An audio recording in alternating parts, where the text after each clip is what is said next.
kepada Bapak, Ibu, dan Saudara sekalian. Bagaimana kabar hari ini? Saya percaya kita semua dalam keadaan baik karena kita punya Tuhan yang luar biasa. Pada pagi hari ini, Bapak Gembala akan memberikan sebuah renungan yang berjudul Mendengar Suara Tuhan. Apakah akhir-akhir ini kejadian-kejadian kita alami, kita sudah mendengar suara Tuhan atau kita mendengar suara duniawi? Mari saksikan tayangan berikut. Puji Tuhan, Shalom Bapak Ibu, saudara-saudara sekalian. Senang berjumpa kembali dengan saudara. Dan hari ini sebelum kita memulai mendengarkan akan sabda Allah, mari kita terlebih dahulu bersatu dalam doa. Kita tundukkan kepala.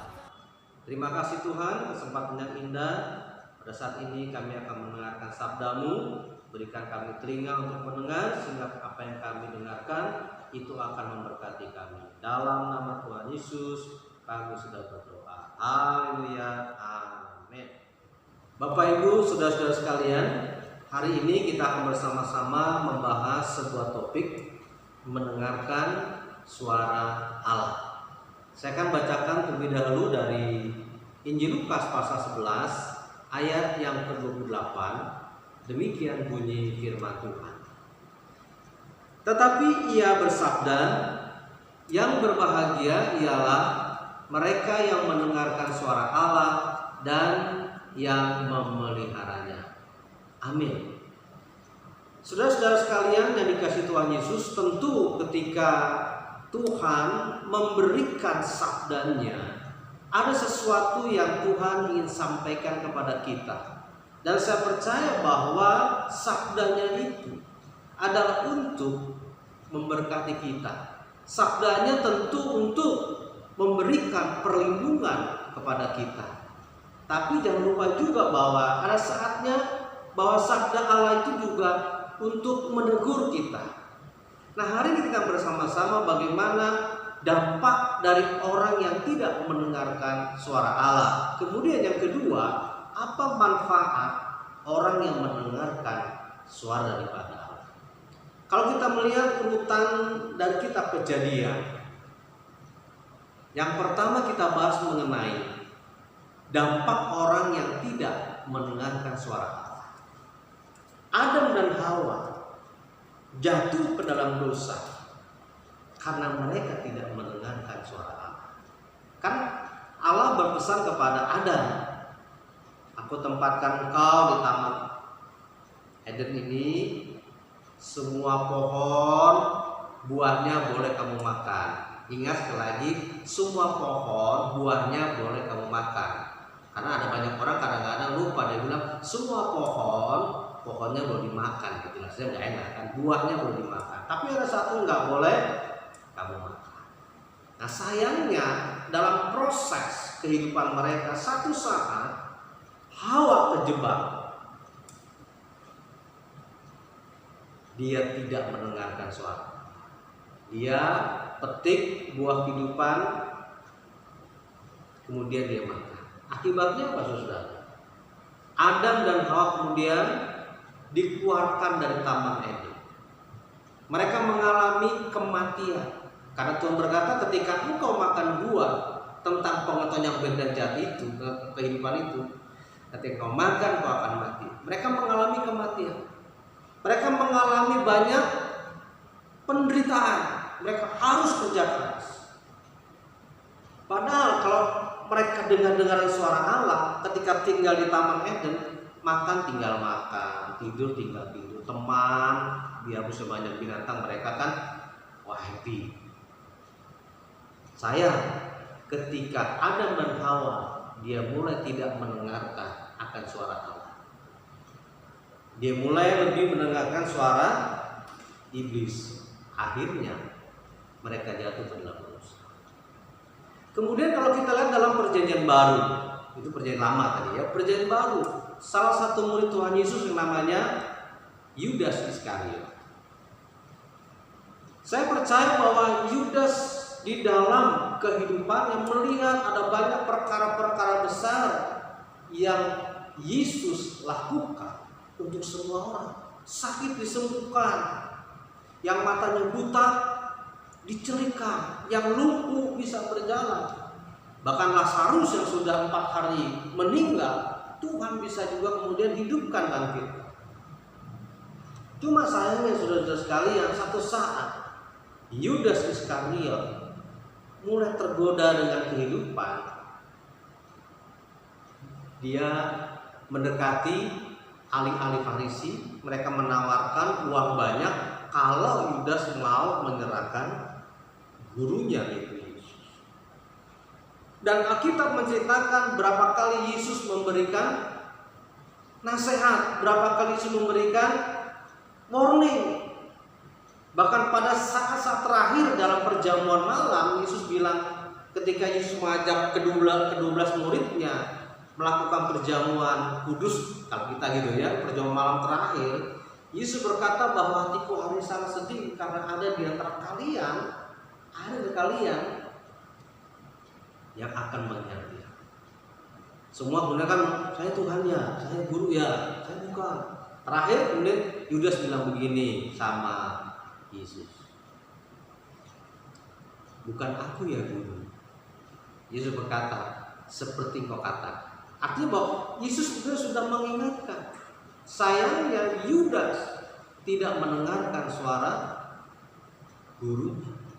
Dia lebih menyedengkan, dalam terjemahan lama kita bilang, menyedengkan telinganya kepada suara dunia, dalam hal ini ahli-ahli Farisi yang berusaha untuk menyogok dia supaya dapat uang banyak.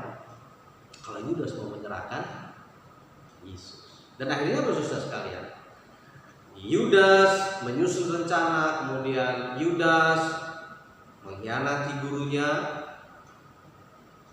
dan akhir hidupnya saudara. Ketika Yudas Iskariot tahu Yesus dihukum mati, dia hanya berpikir mungkin gurunya ini Yesus hanya ditahanlah gitu, cuma berapa lama itu lepas. Tapi rupanya ketika Yudas mendengar bahwa gurunya ini akan dihukum mati, dia menyesal. Kemudian dia serahkan lagi uang yang 30 keping perak itu kepada ahli Farisi, dan orang-orang dari Farisi mengatakan, oh saya nggak peduli dengan kamu. Akhirnya uangnya dilempar sama Yudas. Akhirnya dari uang itu kemudian dibelikan tanah. Kenapa?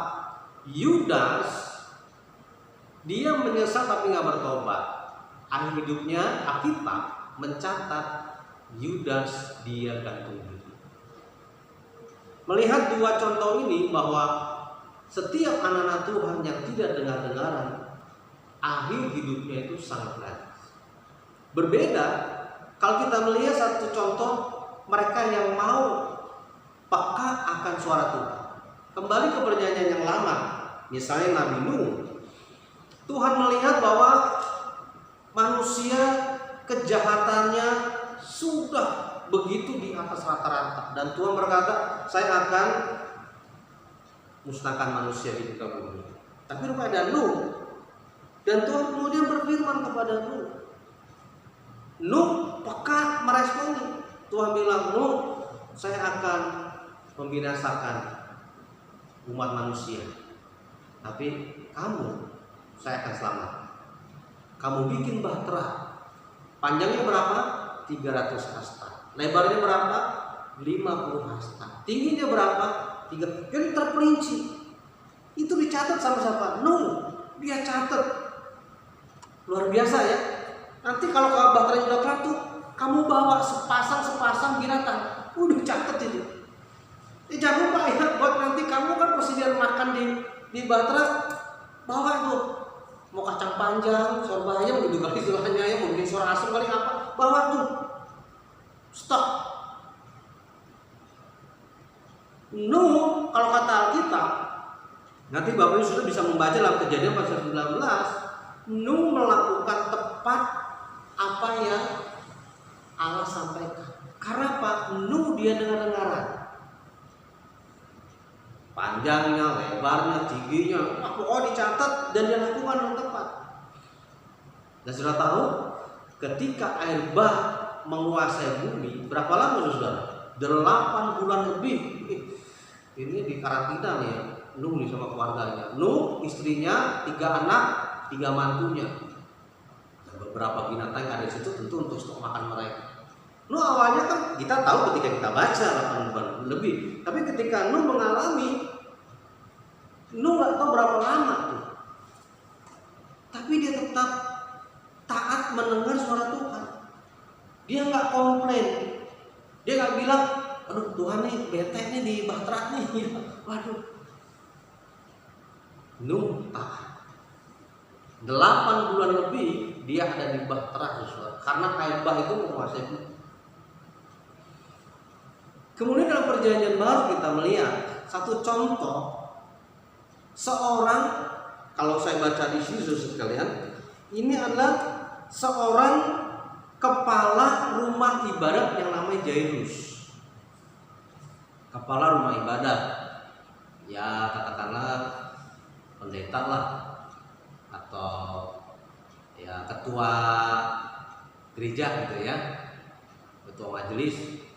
Rupanya ketua majelis ini, kepala rumah ibadat namanya Jairus, punya anak perempuan satu-satunya umur 12 tahun. Itu sakit keras. Dia percaya akan Yesus karena Yesus sanggup menyembuhkan segala penyakit. Dia datang kepada Yesus, dia minta tolong, Tuhan, guru, anak saya ini satu-satunya perempuan 12 tahun sakit, tolong guru sembuh. Nah, Yesus bilang, oke, yuk. Dalam perjalanan, ini saya singkat saja gitu. Dalam perjalanan, rupanya ada orang dari rumahnya Jairus kasih informasi dan bilang gini, Pak Jairus, tabah ya Pak ya, sabar ya Pak ya. Anak Bapak sudah lewat, sudah meninggal. Ketika Yesus mendengar hal ini, Yesus memberikan kekuatan kepada Jairus dan berkata, jangan takut, percaya saja anakmu akan. Jairus lebih mendengarkan suara Tuhan dibandingkan suara yang lain, suara dunia atau suara orang-orang yang berusaha untuk melemahkan iman. Saya percaya, tentu di situ ada teman dekatnya, ada saudara. Udah Pak, sabar ya Pak ya. Ya pokoknya Bapak tenang ya, anak Bapak sudah aman gitu. Tapi justru Yesus memberikan keteguhan dan bilang, jangan takut, anak Bapak sudah. Jairus dia mengimani, dia lebih suka dan peka dengan suara Tuhan. Dia bilang, baik Tuhan. Akhirnya sampai rumah Jairus, memang anak sudah meninggal, tapi kemudian Yesus membangkitkan anak Jairus yang usianya 12 tahun. Nah, saudara-saudara sekalian, kalau kita melihat dua contoh ini, dampak dari tidak mendengarkan suara Allah itu memang sangat mengerikan. Tetapi manfaat dari kita mendengarkan suara Allah, maka di situ ada sukacita. Hari-hari ini, saudara-saudara sekalian, dengan situasi kondisi yang sedang terjadi di dunia, bahkan secara khusus di Indonesia, spesifik lagi di kita Jakarta ini gitu ya, anak sekolah sudah 2 bulan belajar di rumah, kemudian juga toko-toko juga sudah mulai karena PSBB ini mereka tutup, karyawan juga sudah mulai ya stay at home gitu ya, mereka sudah mulai kira-kira nih meraba-raba apa yang akan terjadi. Tapi Tuhan berfirman, jangan takut, aku Immanuel Allah. Nah, kita mau mendengarkan suara Tuhan atau suara hantu dunia. Ada satu kisah, ya ini anekdot lah. Ceritanya begini saudara sekalian. Satu saat ketika Tuhan Yesus selesai pelayanan, kemudian Tuhan Yesus bilang sama murid-muridnya, yuk kita apa istilahnya ya, mungkin ya kita sharing lah gitu ya. Kita udah seharian nih ya, yuk kita sharing, kita naik ke atas bukit. Cuma saya pesen nih satu, ketika kita naik ke atas bukit, kalian semua bawa batu yang cukup besar. Oke ya, nanti sampai atas bukit kita akan sharing, kita berdoa bersama. Semua murid 11 orang itu mendengarkan suara Tuhan Yesus. Mereka cari batu cukup besar, kemudian mereka bawa naik ke atas bukit. Hanya ada satu murid Tuhan Yesus yang tidak mendengarkan. Ya daripada dia malu katanya mungkin dia ambil itu batu kecil, batu koral gitu. Dia kantongin dan dibawa. Nah, dalam perjalanan terjadi dialog antara teman-teman lah gitu ya, biasa kalau anak teman-teman gitu ya. Nah, kemudian Petrus bilang sama Thomas, Mas, lu buat apa bawa batu gede? Kita nih udah capek seharian nih melayani kan. Sekarang udah capek, ya mungkin lapar juga, naik ke atas bukit bawa batu. Lu pakai otak lu kayak gue dong nih, legang-legang kangkung. Ya batu kecil masuk. Thomas bilang, kan kita disuruh sama guru bawa batu. Buat apa? Nggak tahu, yang penting kita bawa. Nah, Petrus bilang lagi sama temen yang satu lagi, Yohanes, yo, lu juga bawa batu? Iya. Kenapa? Kan disuruh guru. Singkat cerita, ketika mereka sampai ke atas bukit, kemudian Yesus bilang, yuk kita duduk semua di sini, kita sharing tadi bagaimana apa yang sudah kalian lakukan gitu ya. Setelah selesai singkat cerita, Yesus bilang, baik, kita udah sharing, nah sebelum pulang kita berdoa dulu ya. Nah sebelum berdoa, mana batu kalian? Taruh di depan kalian. Semua kemudian bawa batu ditaruh di depan mereka. Petrus kemudian ngambil batu koral dari dia taruh di depan. Yesus bilang, mari kita berdoa. Selesai berdoa, amin. Apa yang terjadi saudara? Batu itu dirubah oleh Yesus menjadi roti. Kalau sekarang mungkin kayak Brito atau Jeko kalau apa ya, roti sekat gitu ya, roti bohoy kan gitu. Wah, mereka semua bersuka cita. Mereka lagi capek, lapar, ada makanan. Wih, mereka makan dengan kenyang. Pertanyaannya, siapa yang kelaparan? Simon Petrus. Dia sendirian mengadakan sakramen perjamuan kudus. Oh, dia sendiri lapar. Petrus mulai senggol sih, ya sama mungkin sama si Matius. Mak, bagi gua dong. Matius bilang, ya salah sendiri, disuruh bawa batu gede, bawanya kecil. Oke, singkat cerita, Yesus bilang, oke udah selesai ya. Nah sekarang kita akan turun ke bawah bukit. Turun kan pasti ke bawah ya, turun ke bawah bukit. Selama sore maghrib silakan pulang, shalom. Mereka semua kemudian turun ke bawah. Sementara Petrus sibuk nyari batu itu deh. Dia bawa batu besar. Kemudian dia tanya lagi sama si Yohanes, ya lu nggak bawa batu? Lah kan guru nggak nyuruh. Ntar awas dari kalau minta sama gua. Tanya lagi sama teman-teman yang lain. Dan semua mengatakan, waktu itu Yudas Iskariot belum mengkhianati, masih ada Yudas Iskariot. Das, bukannya Midas, Yudas. Das, lu nggak bawa batu? Lah kan kata disuruh guru. Nah, ntar awas lu minta iya. Mau gue pikirin dari Yudas. Singkat sampai di bawah bukit, mereka kemudian pulang ke rumah masing-masing. Petrus kemudian menjumpai Yesus dan berkata, guru, kok ini batunya nggak dirubah jadi roti? Yesus bilang begini, perhatikan semua, kita tutup di dalam. Dia bilang gini, kan saya nggak memerintahkan untuk membawa batu. Banyak anak-anak Tuhan, perhatikan ya, banyak anak-anak Tuhan. Ketika Tuhan bersabda untuk dilakukan, justru tidak dilakukan. Sebaliknya, apa yang tidak diperintahkan Tuhan, apa yang tidak disabdakan Tuhan, itu justru yang sering dilakukan oleh anak-anak Tuhan. Kan gak ada firman Tuhan berkata, berbahagialah engkau yang sering main judi, engkau akan bertambah kaya. Kan gak ada, tapi justru itu yang dilakukan. Jadi perhatikan, apa yang Tuhan sabdakan itu harus kita dengarkan dan kita lakukan. Sementara apa yang Tuhan tidak sabdakan itu yang jangan kita.